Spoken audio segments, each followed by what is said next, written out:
Just give me a minute. 2, maybe 3. I don't know.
Please forgive me. What's up, Del? I was wrapping up being a daytime dad, as you can see by the project behind me. And it's story time for kids. Thank you, thank you, thank you, thank you. Man. Yeah, so it's story time for kids, guys. Guaranteed to get 15 to 20 minutes of me without using profanity. So if you got kids, get them gathered around. This will be the first one ever. But adults can't have all the fun. All the time, anyway. Dang! Del, lighten it up. My goodness, man. Thank you.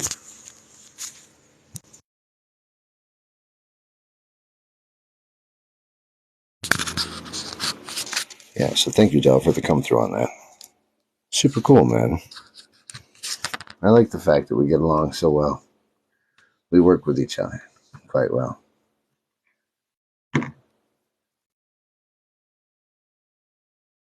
What I'm going to do, guys, is I'm going to get ready to, I'm actually going to do a bedtime story for everybody that's here.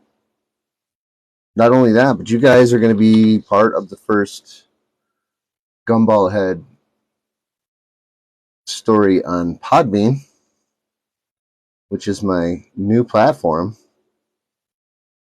I've been podcasting a lot lately just to get my material down a little bit more solid as I step my levels up here in my own personal journey to get me to where I need to be. Yes, sir. Del Jack, what a supporter. What a great guy. But it's important, too, to include each other in your journeys. And I think it's important because information sharing is a huge metric that we miss out on in business and in life. And it's kind of crazy because I thought about it today and the way the corporate structures work. I sat there and I watched my son, my 3-year-old, work through a problem. I watched the gears turn as he worked through this problem. And I know that he saw the end result, but he knew he had to put work in. And I was actually live, I think, at the time, but I was just watching him out of the corner of my eye process through this. And he was turning the hose on. But he was trying to figure out, how can I do this? It blew me away because he figured it out. And it was just like, wow, this is way cool. So, about this show, bedtime story.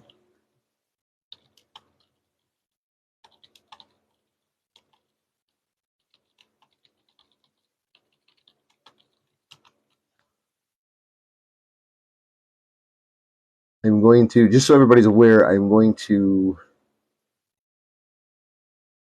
mark this E for everyone because it is a child story time. like literally made for kids. And not only that, but I'm broadcasting on Podbean too. Okay, Podbean takes my stuff no matter what I do, and they record it and they post it and they push it, and you either go to it or you don't. You know, they don't care. You pay a fee and they boom, boom, boom. Here's how life is. Okay, a lot different than TikTok where you self promote until you get to a certain level of people and they promote it for you. But you got to put in the work to get there. So as you guys could tell, the way I'm doing this professionally is I'm getting the kids tired because they're hearing the work talk, right? They're hearing, oh, it's grown up talk.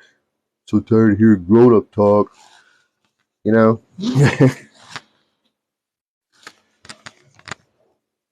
So anyway, I love running the Podbean. Like I said, it's experimental, but I'm really getting into it. I've gone, that I have a faster growing network there, time to grow ratio than what I have here now. I've stalled. Pandemic's over. Nobody's talking about recovery anymore. Nobody gives a shit except for all the people that are subscribed to that. But I argue that because it's like we need it more now than ever. But in any case, Podbean's up and running. Slide that down. We're going to do a story time. I think I used profanity. I apologize if I did. I feel terrible if I did. I don't think I did. I think I'm being mindful. I could be wrong. So, guys, welcome to the first official Bedtime Stories by the Gumball Head. If you're here, thanks for supporting it. I'm doing this to record my voice so that I can use this in my voice casting. And what better way to do that than actually voice cast, than actually talk about it, to work on my skill, to hone my craft, to work with people. So let's see here. I'm going to go to Stories to Grow.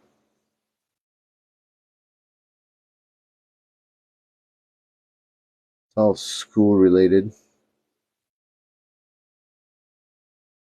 Hey.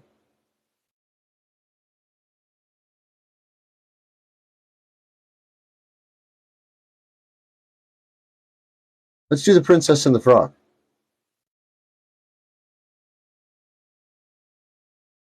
What do you think? Princess and the Frog. That sounds good. That sounds good to me. All right. And we're going to do, we got to do things fun.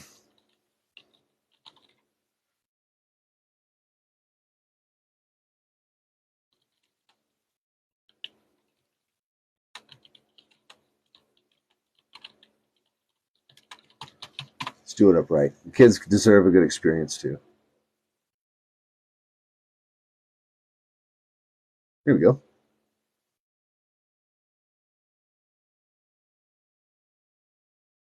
I'm not sound checking, so there we go. We just need it to be a little audible. Bango, how you doing? Thanks for coming in. Podcasting is fun, man, especially if you got a voice made for radio, or in my case, a face made for radio. It works pretty well. So this is the tale of the Frog Prince.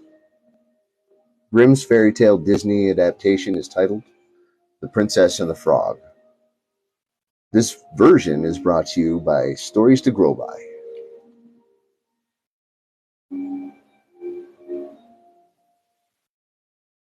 Thank you, sir.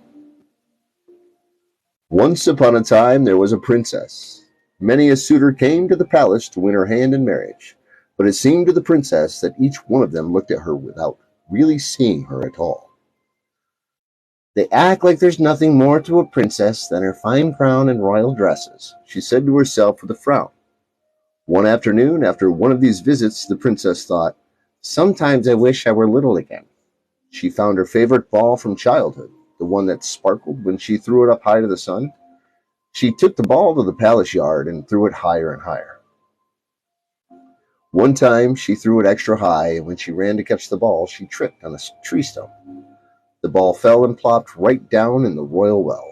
She raced over to fetch her ball before it dropped too far, but by the time she got there, she could no longer see it in the water. "Oh no," she moaned. "This is terrible." Just then, a small green frog poked its head above the water. "Maybe I can help you," said the frog. "Yes," said the princess. "Please get my ball." "No problem," said the frog. "But first, there's something I must ask of you." "What do you mean?" said the princess. "It's for you to spend time with me today," said the frog. "I'm not sure what that means," said the princess. "Just spend time with me today," repeated the frog. "All right, fine," said the princess. "Now please get my ball." I'm going to move my microphone just because I don't want it to rub against my shirt. "I'm on it," said the frog. He dived deep into the well. A few moments later, up he came with the ball held high in one hand. "Thank you," said the princess, taking it from him. She turned to go. "Wait a minute," said the frog. "You promised to spend time with me today." "I already did," she said with a shrug, and the princess walked back to the palace. That night at dinner with her family and the royal advisors, there was a knock at the door. The servant opened the door and saw no one there. The frog, standing down low, cleared his throat. "The princess promised to spend time with me today," said the frog in as loud a voice as he could, "so here I am." "Daughter," said the king from the far end of the table, "did you promise to spend time with this frog as he claims?" "Sort of," said the princess. After a pause, she added, "Oh, very well. Come on in." The servants quickly got a new place setting for the frog, and he hopped over to the royal dining table.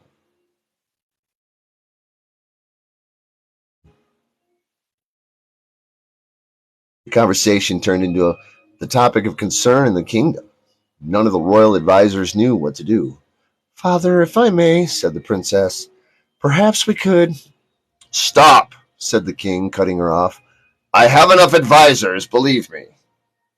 "If I may," said the frog, and it was the first time he had spoken at the table, "there's more to a princess than her fine crown and royal dresses." The princess stared at the frog.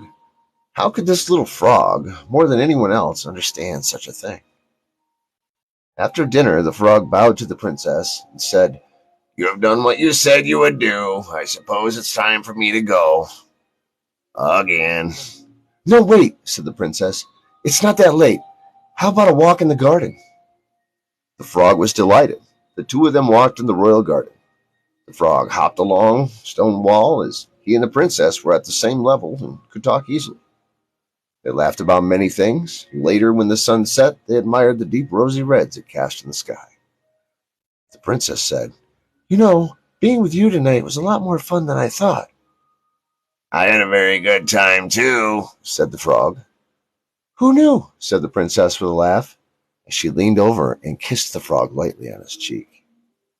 At once there was a puff of cloud and smoke. The small green frog had changed into a young prince. The princess jumped back in surprise, and who could blame her?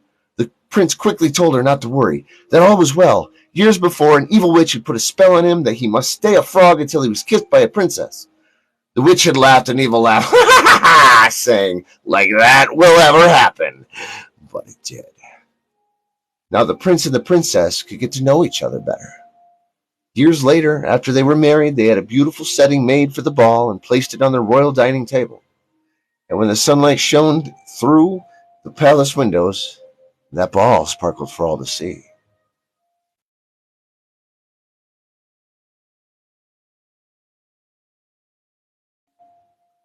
The kindness and the love that the princess gave the frog changed him back into the prince.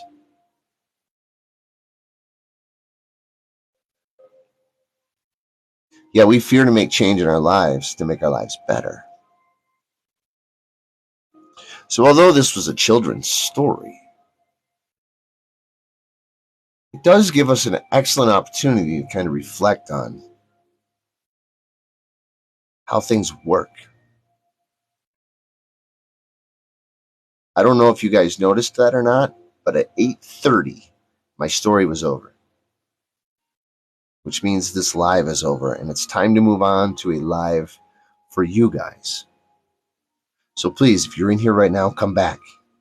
I'd love to see you again. Gravedigger, please come back, because now we're going to talk about the story in an adult and grown-up way for about 30, 45 minutes, and then we're going to go from that into our nidra for tonight. We'll meditate. So let's reset the room. I'm going to reset it, and we'll come back.